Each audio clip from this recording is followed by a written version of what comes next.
So this HOA treasurer parked her $60,000 BMW in my garage without asking, then fined me $200 for leaving my garage door open overnight. I dragged myself home after a 12-hour electrical shift, work boots crunching on gravel, and there's her pearl white luxury SUV dead center where my tools belong. Smell of her fancy leather mixing with motor oil, car alarm shrieking, and when I ask her to move, she waves fake emergency parking rules and tells me to learn community cooperation. 6 weeks later, I owned her house, and she was sobbing into my voicemail, begging me not to foreclose, while the whole neighborhood watched. But before I reveal exactly how her illegal power grab destroyed her financially, tell me, have you been steamrolled by some petty authority figure just because they could? Drop your location below. I want to see how many of us are done being pushed around. My name's Jake Morrison, and 2 years ago I thought buying my first house in Willowbrook Estates was hitting the jackpot. I'm a 34-year-old electrician, single dad to 8-year-old Emma, who stays with me every other weekend.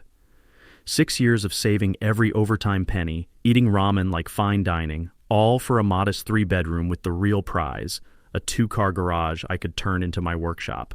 That garage was my sanctuary. The smell of sawdust mixing with copper wire, my grandfather's weathered workbench with tools that actually built America, and space to create Emma's treehouse without some neighbor measuring my property lines. Recently inherited a small sum from Grandpa too, finally had money for real home improvements, instead of just dreaming about them. The garage door opener had this satisfying mechanical rumble when it closed each evening, sealing off my world from the suburban theater outside. Willowbrook looked perfect. Middle-class homes built 2015 to 2018, young families, retirees, $180 monthly HOA for basic upkeep. Simple rules, I figured. Keep your lawn neat, don't paint your house neon, work hard, and mind your own business. Then I met Brenda Whitfield and learned that simple was never part of her vocabulary. Brenda's 52, drives that $60K BMW like it's a weapon, lives in the corner McMansion with the circular driveway that screams, "Bow before my superiority." She's HOA treasurer, which apparently translates to supreme dictator of suburban perfection. Her husband Brad works city planning, a fact she weaponizes in every conversation like verbal ammunition. Picture this. Always perfectly coiffed, designer everything, with a smile that could make Arctic ice feel warm by comparison. The kind of woman who measures your grass height while pretending to exercise her designer purse dog. My first Brenda encounter happened 6 months after moving in. I was installing safety lighting for elderly Mrs. Chen, helping her feel secure after neighborhood break-ins, when suddenly there's this shadow looming over my work. Sharp click of expensive heels on concrete. Overwhelming cloud of perfume that probably cost more than my truck payment. "Excuse me," clipboard clutched like divine scripture, "but I don't see permits posted for this electrical work." I explained outdoor lighting doesn't need permits, showed my state license, offered to review safety codes. Her response? "I'll need to verify that with my husband. We simply cannot have questionable contractors compromising our property values." The way she said questionable contractors, like my 12 years of licensed experience and calloused hands meant nothing because I drove a work truck instead of leasing German luxury. That bitter metallic taste of being dismissed, that was my official welcome to Brenda's neighborhood. Over 18 months, she transformed suburban watchdogging into performance art. Dawn Patrol with her violation notebook, documenting infractions like children's bikes on driveways or trash cans retrieved 11 minutes late. Woman made HOA enforcement her personal crusade against anyone who actually worked for a living, but her special treatment was reserved for residents who didn't match her community vision. Mrs. Chen got cited for aesthetically inappropriate decorations, her late veteran husband's memorial wind chimes.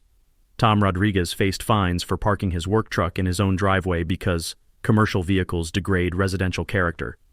The sound of Brenda's heels clicking became our neighborhood early warning system. Kids scattered like startled birds, window blinds twitched nervously. Everyone held their breath, hoping she'd pass without stopping to measure something with her little ruler. Emma, with that devastating 8-year-old honesty, once asked why the mean pretty lady always looks like she smelled something yucky out of the mouths of babes. I flew under her radar mostly, following every microscopic regulation, trimming grass to precisely 2.75 inches, parking my work van on the street to avoid giving her ammunition. But that Tuesday evening when I came home exhausted from a 12-hour job, I discovered Brenda had decided my garage was apparently community property.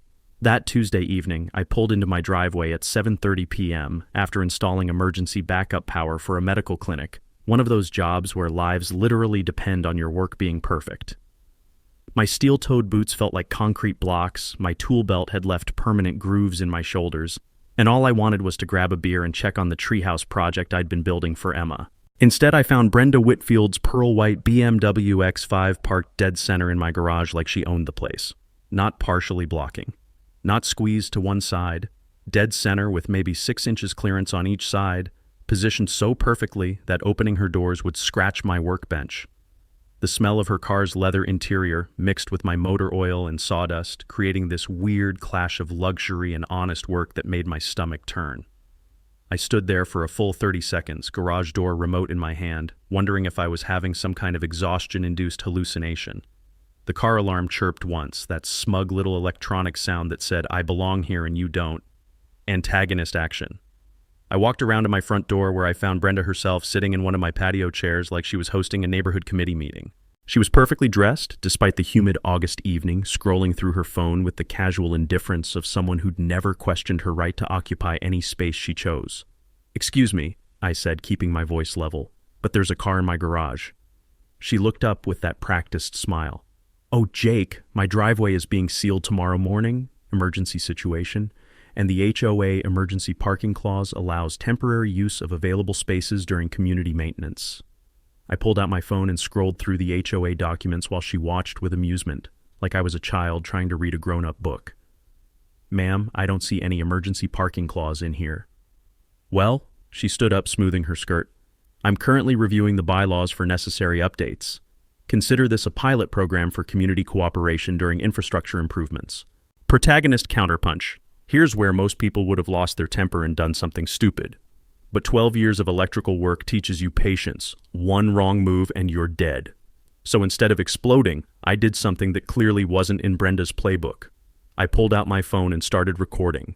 "So to be clear," I said calmly, "you're admitting that this emergency parking clause doesn't actually exist yet and you're using my private garage as a test case without my permission?" Her face went from smug to panicked in about 2 seconds. "You can't record me without consent." "Actually, I can. We're on my property, and this is a one-party consent state." Knowledge nugget. In most states, you can legally record conversations on your own property without the other party's permission. Essential for documenting harassment. Takeaway. Always check your state's recording laws before dealing with aggressive neighbors. She tried to grab my phone, but I stepped back. "Brad will hear about this?" "Good. I'd love to hear the city planning department's official position on fake HOA clauses." Mini twist. Her escalation. But Brenda wasn't done. The next morning, I found an official HOA violation notice taped to my front door. Failure to maintain community standards. Garage left open overnight, creating visual blight. Fine, $75, escalating to $200 if not resolved within 48 hours. There was a handwritten note attached. "Maybe next time you'll be more cooperative." B, I called my buddy Derek, college roommate turned real estate attorney, while staring at the notice. "Jake," Derek laughed after I read it to him, "she just handed you a gift. She's literally fining you for the violation she caused. That's evidence of harassment and abuse of HOA authority. So what's my next move?" Research time. HOA formation documents are public record at the county office. Find out what authority they actually have versus what they claim to have. During my lunch break, I drove to the county courthouse, the taste of institutional coffee mixed with the musty smell of old filing cabinets as I dug through incorporation papers. What I found made me smile for the first time since this started. Her second move. Meanwhile, Brenda was busy. I came home to find she'd emailed the entire neighborhood. Urgent community notice, resident violation creating security concerns due to unsecured garage overnight. Board reviewing enhanced enforcement procedures. Emma called that evening, excited about her upcoming weekend visit. "Daddy, is my treehouse going to be ready?" "We might have to work around some obstacles, sweetheart." "Is the mean lady being mean again?" "Yeah, baby. But Daddy's learning how to be mean back, the right way."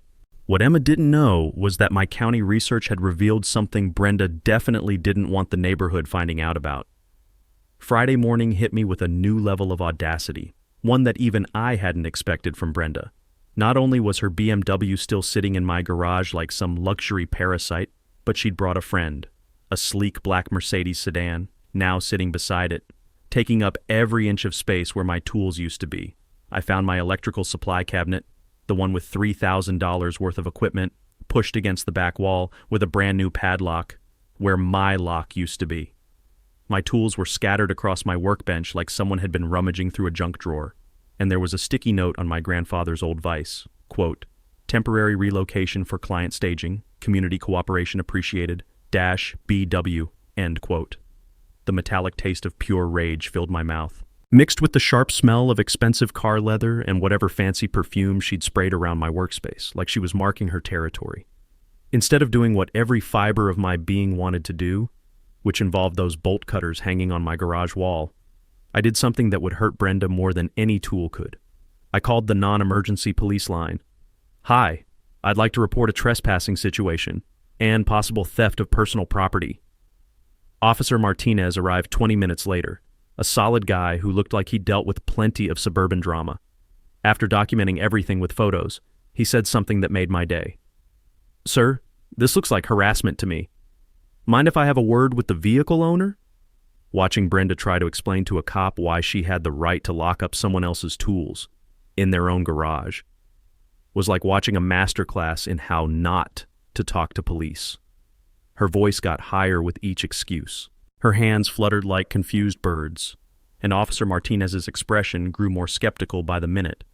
The sound of his pen clicking as he took notes was like a countdown timer to Brenda's credibility evaporating. "Ma'am," he finally said, "property deed trumps HOA agreement every time. You might want to remove your vehicles before this becomes a criminal matter." That afternoon, I drove to the county surveyor's office with a mission. I remembered Derek mentioning once during our college days that property deeds always trump HOA plat maps in legal disputes. The deed describes exactly what you own, while HOA maps are often based on preliminary surveys that don't reflect final construction. Your deed is the ultimate legal authority over your property, not what any HOA claims on their maps. The clerk, a helpful woman named Janet, who'd clearly seen her share of property disputes, pulled up my lot survey with the enthusiasm of someone about to deliver Christmas morning news. "Oh, honey," she said, pointing at the screen, "you own 18 inches more toward the street than your HOA thinks you do. See this line here? That's your actual boundary. Your garage is completely on your own property." The original developer had sold me the property with clear title to the entire garage footprint, but the HOA's formation documents used an outdated preliminary survey. That was legally worthless. I walked out of that office feeling like I'd just found the cheat code to Brenda's game. By Saturday, Brenda had escalated to full neighborhood social media warfare. She called an quote emergency end quote HOA board meeting for Monday night, with a notice that looked more like a court summons, quote, "urgent property boundary dispute requiring immediate resolution," end quote. She also launched a Facebook campaign that would make political operatives jealous. Her post about, quote, "some residents who prioritize vacation over community safety," end quote, got shared to 3 neighborhood groups. But her strategy backfired spectacularly. Mrs. Chen commented with a detailed account of Brenda's harassment campaign. Tom Rodriguez shared photos of his own bogus violation notices. Sarah Mitchell posted a screenshot of the actual HOA bylaws, proving most of Brenda's, quote, "rules," end quote, existed only in her imagination. My personal favorite comment came from Janet Martinez, Officer Martinez's wife, as it turned out. Quote, "funny how some people think badges give them the right to other people's property," with a rolling eyes emoji, end quote. Sunday morning brought Brenda's most desperate move yet. I woke up to find a city towing notice stuck to my work van. Apparently it violated, quote, "commercial vehicle restrictions," end quote, and would be towed Thursday morning. The beautiful irony? My van was parked legally on a public street, where I'd specifically put it to avoid any HOA issues. But Brenda's husband Brad had pulled strings at city planning to manufacture a violation that didn't exist. Emma called that evening, practically bouncing through the phone with excitement. "Daddy, can we work on my treehouse this weekend?" "Absolutely, sweetheart, and I think we might build it even bigger than we originally planned." "How come?" "Because Daddy learned something very interesting about our backyard. Turns out we own more of it than some people think we do." What I didn't tell Emma was that her innocent treehouse project was about to become the perfect demonstration. of exactly where my property lines really were, and who actually had the legal right to be there. Monday evening arrived with all the drama of a neighborhood soap opera. I walked into the Willowbrook Elementary cafeteria for the, quote, emergency, end quote, HOA meeting to find only 3 people sitting at a folding table that looked like it had been borrowed from a church basement sale. Brenda sat in the center wearing a navy blazer that screamed, quote, I'm in charge here, end quote. Flanking her were 2 board allies I'd never actually seen before, Harold something or other, a retiree who nodded at everything Brenda said like a dashboard bobblehead, and Patricia whoever, a woman who looked like she'd been professionally trained to purse her lips in disapproval. The cafeteria still smelled like today's lunch special, that unmistakable aroma of institutional mac and cheese mixed with industrial floor cleaner. It was about to smell a lot worse for Brenda. Where's everyone else? I asked, pulling out my phone to start recording. The other board members couldn't make it tonight, Brenda said with that practiced smile. But we have a quorum, so we can proceed with essential business.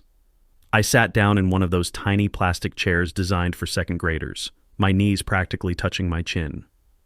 The sound of the chair creaking under my weight echoed through the empty cafeteria like a warning shot. First order of business, she announced. Motion to clarify parking enforcement procedures in light of recent non-compliance issues. She slid a typed document across the table. 3 pages of legal-sounding nonsense that basically said the HOA could fine anyone for anything related to, quote, vehicular storage creating visual disruption to community standards, end quote. The motion included retroactive fines for, quote, unauthorized garage usage patterns and, quote, dating back 60 days for $800. You're trying to fine me $800 for how I use my own garage? I asked. Community standards affect all property values, Harold bobbled enthusiastically. That's when I remembered something Derek had drilled into me during our college study sessions.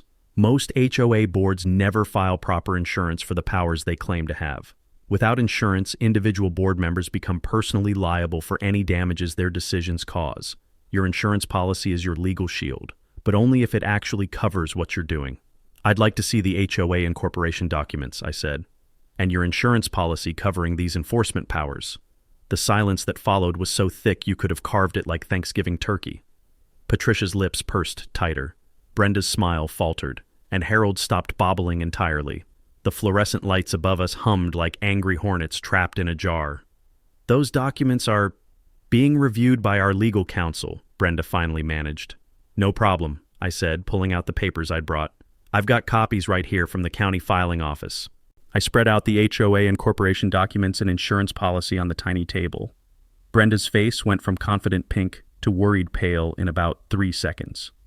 According to your insurance policy, I continued, the HOA specifically excludes coverage for board members' personal business activities, like using community resources for real estate staging.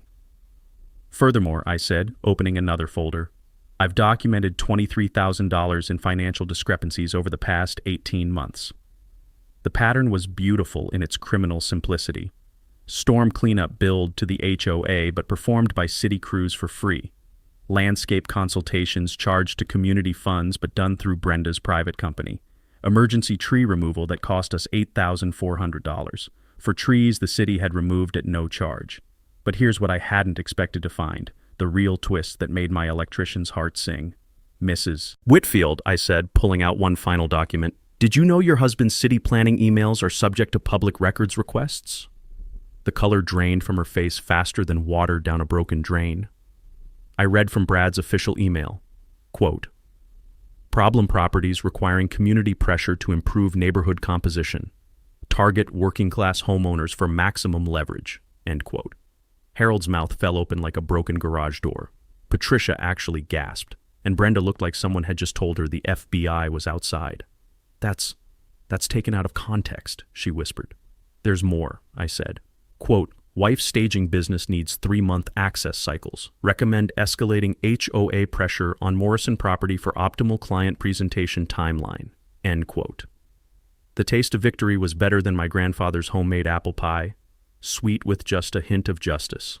This meeting is over, Brenda said, standing so fast her chair fell backward with a metallic crash that echoed through the empty cafeteria.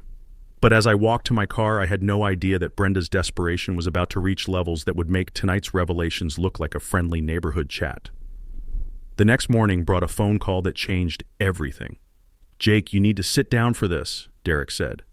His voice had that tone lawyers get when they've found something that could either make you rich or land someone in federal prison.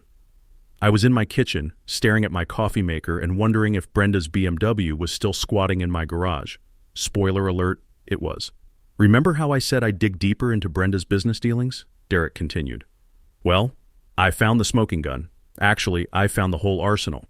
He'd spent the night running Brenda's real estate license through the state database, Along with cross-referencing her HOA financial activities with public records. What he discovered made my electrical violations look like parking tickets. First, Derek said, Brenda's real estate license has 2 pending complaints for misrepresentation, both from elderly clients who claim she manipulated them into selling below market value. The coffee maker gurgled to life, filling my kitchen with the rich aroma of caffeine salvation. I was going to need it. Second, her property records show she owes $180,000 more on her mortgage than her house is currently worth. She's underwater financially and drowning fast. But the real bombshell was still coming. Third, and this is the big one, Brad's city position is under official ethics review for undisclosed conflicts of interest related to HOA enforcement activities. I nearly dropped my coffee mug. The smooth ceramic surface suddenly felt slippery in my calloused hands. "Someone filed a complaint with the state attorney general's office," Derek continued, "about systematic corruption in municipal planning departments working with private HOA boards to manipulate property values." The investigation had been quietly running for 6 months. Brad's email trail was just the evidence they needed to prove coordination between city planning and private real estate interests, using HOA harassment to force property sales. "Derek," I said, "are you telling me that Brenda and Brad are part of some kind of organized scheme?" "I'm telling you that your little garage situation just became Exhibit A in a federal fraud investigation." The implications hit me like a surge through an ungrounded electrical line. Brenda wasn't just a power-hungry neighbor with control issues. She was running a sophisticated property manipulation scheme, using her HOA position to identify target homeowners, creating artificial violation pressure to force quick sales below market value, then flipping those properties through her real estate business for massive profits. "How many other homeowners?" I asked. "At least 12 in your neighborhood alone, probably dozens across the county." Derek explained how the scheme worked. Brad would identify properties in his city planning role that were ripe for development or resale. Brenda would manufacture HOA violations to pressure those specific homeowners into selling. Their combined inside knowledge of zoning changes and development plans made them incredibly effective at targeting the right properties at the right time. Mrs. Chen's memorial wind chimes weren't just annoying to Brenda's aesthetic sense. They were an excuse to pressure an elderly widow into selling her house 6 months before the city announced plans for a new community center that would boost property values by 30%. Tom Rodriguez's work truck wasn't really a community eyesore. It was parked on a lot that Brad knew would be rezoned for mixed-use development within 2 years. My garage wasn't just convenient parking for Brenda's staging business. My property sat on a corner lot that would become extremely valuable when the new shopping center got approved next spring. "The beautiful part," Derek said with the satisfaction of a prosecutor who just cracked a major case, "is that they documented everything. Brad's emails, Brenda's violation records, even invoices showing her staging company billing clients for access to properties she obtained through HOA pressure." So, what happens now? Now you have more power in this situation than Brenda could have ever imagined. She's not just facing HOA accountability anymore. She's looking at federal fraud charges, conspiracy, and civil rights violations. I hung up the phone and walked out to my garage, where Brenda's BMW still sat like a $40,000 confession letter. But now I understood something that changed my entire strategy. This wasn't about parking. This wasn't about property rights. This was about taking down a criminal enterprise that had been systematically stealing from working families across our entire county. Time to call in some bigger allies. Derek's revelation changed everything. This wasn't neighborhood drama anymore. This was organized crime disguised as suburban governance. And that meant I needed to think bigger than just getting my garage back. I spent Wednesday afternoon assembling what Derek called, quote, team justice, end quote. Though honestly, it felt more like recruiting for the world's most suburban version of Ocean's 11. First up was Mrs. Chen. I found her in her garden, tending to the memorial flowers she'd planted around her late husband's wind chimes, the ones Brenda had tried to ban as, quote, aesthetically inappropriate, end quote. Mrs. Chen, I said, how would you feel about helping me expose exactly what Brenda's been doing to this neighborhood? Her weathered hands paused over a rosebush that had been blooming for 40 years. Jake, I've been keeping records since the day that woman showed up at my door with her clipboard. I was hoping someone would eventually ask. She disappeared into her house and returned with a shoebox full of documentation that would make an FBI forensic accountant weep with joy. Every violation notice, every threatening phone call, every time Brenda had photographed her property without permission, all dated, time-stamped, and cross-referenced with neighborhood events. Military training, she explained with a smile that could have powered the neighborhood. My late husband taught me that documentation beats confrontation every time. Next was Tom Rodriguez. I found him in his driveway, working on the engine of that work truck Brenda had tried to get towed. The smell of motor oil and determination filled the evening air. Tom, I need someone with your kind of practical expertise. He looked up from under the hood, wiping his hands on a rag that had seen more honest work than Brenda's BMW. You mean someone who knows how to install security equipment without leaving fingerprints? I mean someone who understands how to document things properly. Tom's grin could have lit up the whole street. Brother, I've been waiting for this conversation since the day she tried to fine me for parking my own truck in my own driveway. Over the next hour, Tom explained his background in military intelligence, how he'd been quietly mapping Brenda's patrol patterns, recording her violation schedule, even documenting which houses she photographed and when. Turns out having a combat veteran with surveillance training living 2 streets over was like having a neighborhood guardian angel with a security clearance. Sarah Mitchell joined our impromptu war council when she showed up with her laptop, and the kind of organizational skills that come from managing 30 third graders every day. I've been running the neighborhood Facebook group like an intelligence operation, she said, pulling up spreadsheets that would impress a data analyst. Every complaint about Brenda, every suspicious HOA activity, every time someone got a bogus violation notice, all cross-referenced and categorized. Derek arrived Thursday evening with a legal strategy that was beautiful in its simplicity. We were going to let Brenda continue digging her own hole, while building an airtight case that would protect every homeowner in the county from similar schemes. First, Derek explained, spreading documents across my kitchen table, we file a formal complaint with the State Real Estate Board about Brenda's license violations, using Mrs. Chen's documentation. The complaint would trigger an automatic investigation into Brenda's business practices, including her use of HOA authority to manipulate property sales. Real estate boards take this kind of thing very seriously because it makes their entire industry look corrupt. Second, he continued, we submit Brad's email evidence to the State Attorney General's office. They're already investigating municipal corruption. This gives them everything they need to prove conspiracy. Derek had learned from his prosecutor friends that the key to taking down corruption networks is patience. Let them think they're winning while you build overwhelming evidence. Make them confident enough to keep committing crimes while you're recording everything. Third, we prepare a civil lawsuit under federal civil rights statutes, property deprivation, conspiracy to violate civil rights, pattern of harassment targeting specific demographic groups. The civil rights angle was crucial. Brenda hadn't just been randomly harassing homeowners. She'd been systematically targeting working-class families, elderly residents, and anyone who didn't fit her vision of, quote, appropriate neighborhood composition, end quote. But the real masterstroke was Derek's final suggestion. We're going to use your vacation time. I stared at him like he'd suggested I take up professional alligator wrestling. Think about it, Derek said. Narcissistic personalities like Brenda need constant control. They can't handle situations they can't manipulate. What happens if you just disappear for a couple weeks? The plan was elegantly simple. I'd take my accumulated vacation time and go camping with Emma, completely off the grid. No cell service, no internet, no way for Brenda to contact or manipulate me. Meanwhile, Tom would house sit and document every single thing Brenda did. Mrs. Chen would coordinate with other neighbors to record any escalating behavior. Sarah would monitor social media and keep the neighborhood informed. Without you there to react to, Derek explained, she'll have to show her true colors to everyone else. Narcissists can't help themselves when they think they're winning. The taste of anticipation was like the first bite of perfectly grilled barbecue. This was going to be satisfying in ways Brenda couldn't even imagine. Emma's weekend visit was coming up, and for the first time since this whole mess started, I was genuinely excited to tell her we were going camping. For 2 weeks of the most strategic relaxation of my life.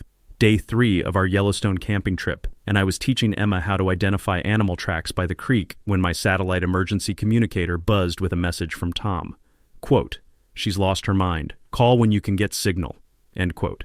Emma was building a dam out of smooth river rocks, completely absorbed in her engineering project. The smell of pine needles and mountain air should have been relaxing. Instead, I found myself hiking to higher ground to get cell coverage, wondering what fresh hell Brenda had unleashed on the neighborhood. Tom answered on the first ring. "Jake, brother, this woman is unhinged. Day 1, she tried to get into your garage at 6 a.m. with a crowbar. I sat down on a boulder that had probably been there since the last ice age, watching eagles circle overhead while Tom described Brenda's escalating desperation. Day 2, she called a locksmith, claimed it was an HOA emergency inspection for electrical hazards. Locksmith took one look at her story and left. But here's the good part. I got it all on video. Tom had positioned cameras to cover every angle of my property, motion activated, infrared capable, uploading to cloud storage that Brenda couldn't tamper with. Military-grade surveillance disguised as standard home security. Day 3, that's today. She brought City Electrical Inspector Frank Morrison, no relation to you, by the way, told him you had dangerous wiring that needed immediate inspection. The beautiful thing about working in the electrical trade for 12 years is that you know every inspector in the county. Frank Morrison was a straight shooter who didn't appreciate being lied to about emergency situations. Frank took one look at her story and asked for the complaint filing number, Tom continued. When she couldn't provide one, he asked who reported the electrical hazard. When she said she did, he asked for her electrical license number. I could picture Brenda's face when she realized she'd just claimed expertise she didn't have to a man who'd been inspecting electrical work since before she got her real estate license. Frank told her that filing false electrical emergency reports was a misdemeanor. Then he left, but not before he gave me his card and said to call if she tried anything else. The mountain air was crisp and clean, carrying the sound of Emma's laughter as she tested her rock dam against the creek current. Meanwhile, 200 miles away, Brenda was apparently having a complete meltdown. But Jake, that's not even the worst part. Tom's voice dropped to that tone military guys use when they're about to describe something truly spectacular. Last night, around midnight, she tried to jimmy your garage lock with what looked like a butter knife. I confronted her, and she claimed she heard, quote, strange noises and was investigating community safety concerns, end quote. Please tell me you recorded that. Brother, I got her on camera attempting breaking and entering while explaining to a Marine veteran how community safety works. It's like watching someone fail a sobriety test while insisting they're the designated driver. Tom had filed a police report for attempted burglary. Officer Martinez took one look at the security footage and recommended that Brenda speak with a lawyer immediately. But her response to getting caught red-handed was even more revealing. She posted on the neighborhood Facebook group at 2 a.m., Tom said. Quote, "Some residents think vacation planning is more important than community safety. Dangerous electrical situations require immediate attention regardless of individual convenience." End quote. Sarah Mitchell had screenshot everything before Brenda could delete it. The 2 a.m. timestamp made it clear that she'd posted immediately after getting caught trying to break into my garage. The neighbors are turning against her, Tom continued. Mrs. Patterson from Oak Street commented that maybe people who break into garages at midnight aren't the best judges of community safety. Got 47 likes in 6 hours. Derek had called that morning with updates from the legal front. The state real estate board had fast-tracked their investigation after receiving Mrs. Chen's documentation. Brad's city position was now under active review by the ethics committee, and the Attorney General's office was very interested in Brad's email trail. One more thing, Tom said. She tried to bribe me yesterday. That got my full attention. Eagles could circle all they wanted. This was better than nature documentary. $500 cash, just to let her into your garage for, quote, 1 hour to retrieve important staging materials, end quote. I told her those staging materials looked suspiciously like your electrical tools.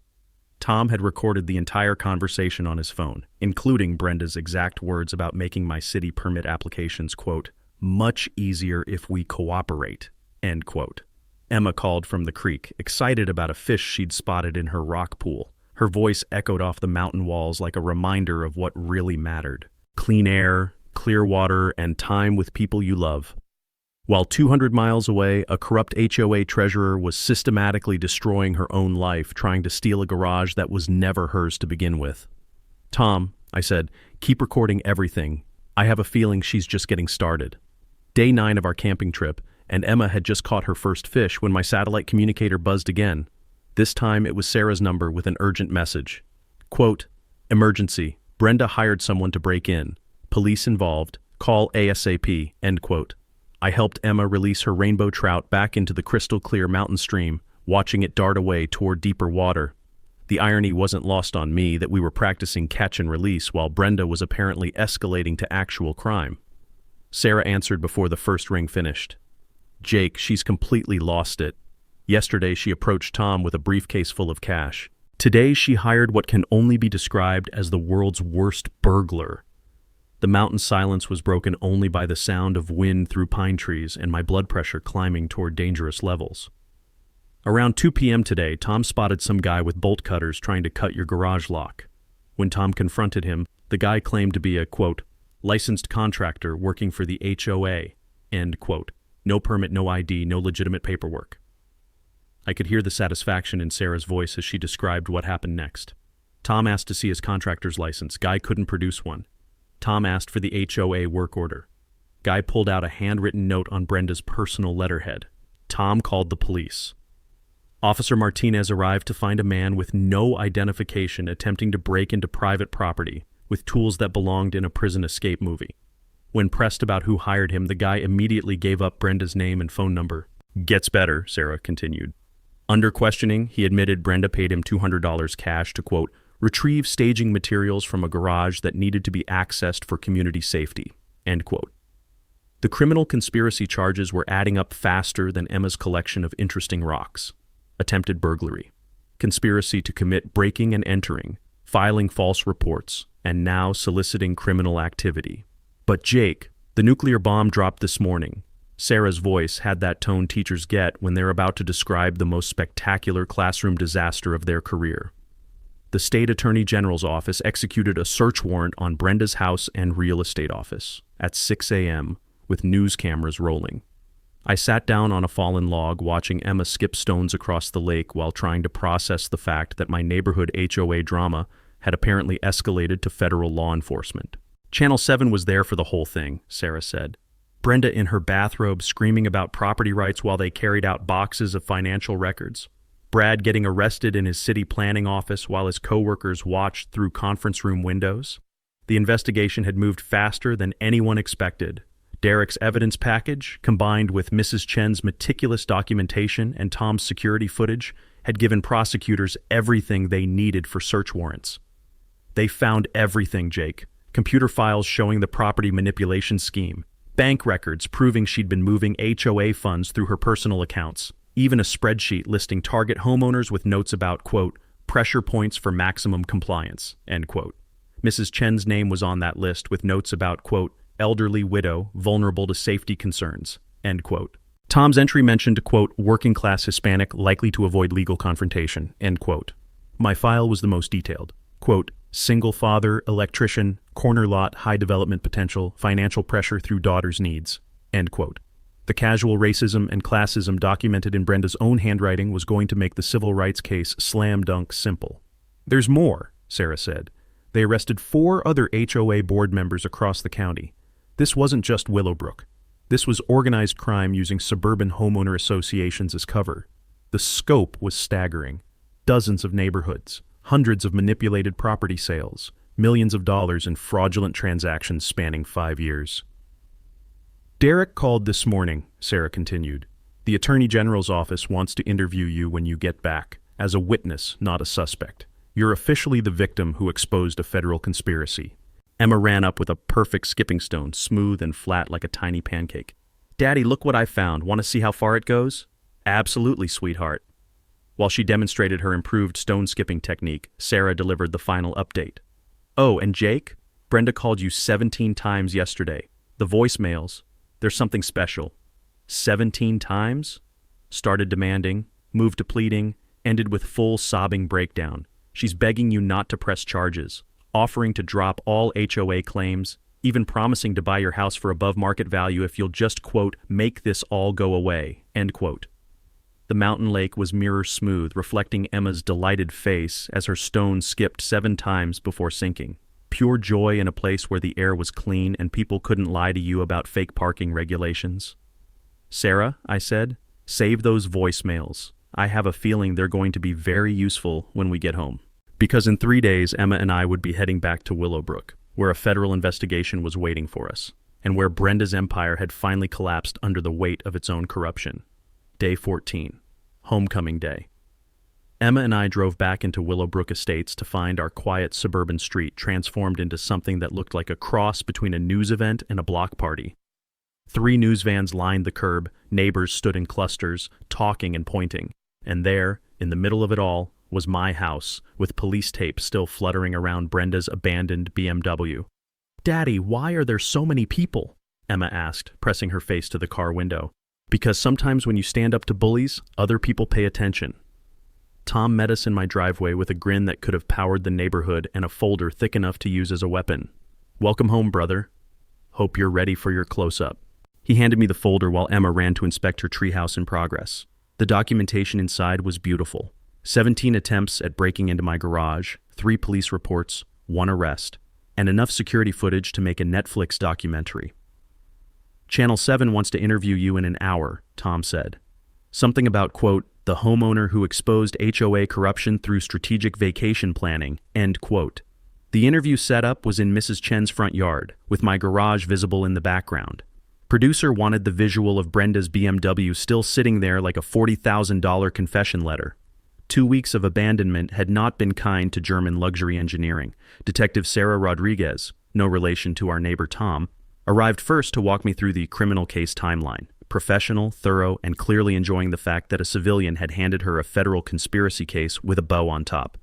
"Mr. Morrison, your strategic documentation and the evidence gathered by your neighbors has resulted in charges against 14 individuals across 6 counties. This is the largest HOA fraud case in state history." She explained how the investigation had expanded beyond Brenda and Brad. The property manipulation scheme involved city planners, real estate agents, mortgage brokers, and HOA board members working together to systematically defraud homeowners. "Your garage situation was small potatoes compared to what we found, but it was the thread that unraveled everything." At 5 p.m., neighbors started gathering for what Sarah Mitchell had organized as a, quote, "community accountability meeting," end quote. The Willowbrook Elementary cafeteria was packed with 47 families, local media, and enough righteous anger to power a small city. Derek arrived with updates that sounded like something from a legal thriller. Brenda's real estate license had been permanently revoked. Brad had been terminated from city planning and banned from municipal employment. Their house was in foreclosure, and both were facing federal fraud charges with potential 20-year sentences. "But here's the beautiful part," Derek said, speaking to the crowd. "The civil settlement includes funding for a community legal defense fund. Any homeowner who faces HOA harassment can get free legal consultation." The applause was thunderous. Mrs. Chen stood up with tears in her eyes, holding a framed photo of her late husband. "My Henry served 3 tours defending democracy. He would have loved seeing it work right here in our neighborhood." Tom Rodriguez took the microphone next, his military bearing commanding instant respect. "What Jake did wasn't just stand up for himself. He stood up for all of us. Every working family who's been told we don't belong in our own neighborhoods." But the real mic drop moment came when they played Brenda's voicemails on the community speakers. 17 messages spanning 2 weeks, starting with demands, quote, "You need to return immediately and resolve this garage situation," end quote, escalating to threats, quote, "My husband's position gives us options you haven't considered," end quote, moving to bargaining, quote, "I'll drop all HOA violations if you just let me explain," end quote, and ending with complete breakdown, quote, "Please, Jake, I'm begging you. I'll pay above market value for your house. Just don't let them take everything," end quote. The gasps from the audience when they heard her admission of attempted bribery were audible. But the moment that brought the house down was her final message, recorded at 3 a.m. on day 12. Quote, "I never meant for it to go this far. I just wanted to control something. Everything's falling apart. And I thought if I could just make the neighborhood perfect, maybe Brad would stop drinking and we could save our marriage and I could stop feeling like such a failure," end quote. The raw desperation in her voice was almost tragic. Almost. Officer Martinez stood up from the back of the room. "Ladies and gentlemen, justice isn't always pretty, but it's necessary." Channel 7's reporter asked me for a final comment. With 47 neighbors watching, cameras rolling, and my daughter building block towers in the back of the room, I said the only thing that mattered. All I wanted was to use my own garage. Turns out that sometimes defending small things leads to protecting big things, like the right to exist in your own neighborhood without someone else's permission. The standing ovation lasted 3 minutes. Emma clapped so hard her little hands turned red. And somewhere across town, Brenda Whitfield was learning that karma doesn't take vacation days. 6 months later, and Emma's treehouse was finally finished. We built it exactly 18 inches past where Brenda had claimed my property line ended. Because when you own the land, you might as well use every inch of it. Emma was hanging upside down from her new rope ladder, her hair swinging like a pendulum while she explained the treehouse rules to her friend Madison from down the street. First rule, she announced with the authority of an 8-year-old architect. No mean people allowed. Second rule, everyone has to share snacks. Third rule, if you're mean to someone's daddy, you can't come up here ever. Smart kid. She'd learned more about property rights and community justice from this whole experience than most adults understand. The civil lawsuit settlement had been finalized last week. $12,000 plus legal fees paid out of the insurance policy that covered HOA board misconduct. Derek had been right about individual liability. Board members who operate outside their authority become personally responsible for damages. But I didn't keep the money. Instead, I used it to establish the Willowbrook Property Rights Defense Fund. $12,000 in seed money, plus Derek volunteering pro bono hours, plus Mrs. Chen serving as community ombudsman for elderly residents. Any homeowner facing HOA harassment could get free legal consultation and representation. The fund helped 3 families in the first month alone. Turned out Brenda's methods had been copied by power-hungry board members in other neighborhoods. But now word was spreading. Mess with working families. And there are people who know how to fight back. Mrs. Chen had become something of a neighborhood celebrity. Her documentation methods were so thorough that 2 other counties asked her to train their residents in proper record-keeping for HOA accountability. She started calling it her, quote, Democracy in Action Workshop. Tom Rodriguez got elected to the new HOA board on a platform of transparency and common sense. First order of business was posting all financial records online for public review. Second was establishing a policy that board members couldn't profit from their positions in any way. Property values in Willowbrook had actually increased 8% since the corruption was exposed. Turns out people pay premium prices for neighborhoods where you don't have to worry about arbitrary harassment from petty dictators. Sarah Mitchell started a YouTube channel called, quote, HOA Accountability Network, end quote, teaching homeowners how to research their rights, document violations, and build coalitions for community protection. Her subscriber count hit 50,000 last month. Derek's law practice got so many HOA corruption cases that he hired 2 associates and started specializing in homeowner protection law. He jokes that my garage situation was the best marketing campaign he never paid for. Emma's relationship with me had grown stronger through the whole experience. She'd learned that sometimes adults need to stand up to bullies too, and that doing the right thing isn't always easy, but it's always worth it. Daddy, she said one evening while we were grilling burgers in the backyard, are you proud of what we did? I'm proud of what you did, sweetheart. You were patient while Daddy learned how to be brave. Can we go camping again this summer? Absolutely, but this time, just for fun. The annual, quote, Garage Door Day barbecue had become a neighborhood tradition. Every August we celebrate the day ordinary people proved that corrupt authority doesn't get the last word. Kids draw chalk art about brave neighbors. Adults share property improvement projects without fear. And everyone remembers that democracy works best when citizens pay attention. Brenda and Brad both pled guilty to federal fraud charges. She got 18 months in minimum security prison. He got 2 years and permanent ban from government employment. Their house sold at auction for 60% of its previous value. Karma, as it turns out, is very expensive. But here's the thing I want you to remember. This story started with one woman parking in one man's garage without permission. It ended with federal investigations, criminal convictions, and protection for hundreds of families across multiple counties. Sometimes the biggest changes start with defending the smallest spaces. So here's my challenge for you. Share your own HOA nightmare story in the comments. You never know who might need to hear that they're not alone in fighting back against petty tyrants who think badges give them the right to run other people's lives. And subscribe and ring that bell, because next week I'm telling you about the time a city inspector tried to condemn someone's house for having too many books, and how one librarian fought back with a law nobody knew existed, because bullies only win when good people stay quiet, and Emma's treehouse rules still apply. No mean people allowed.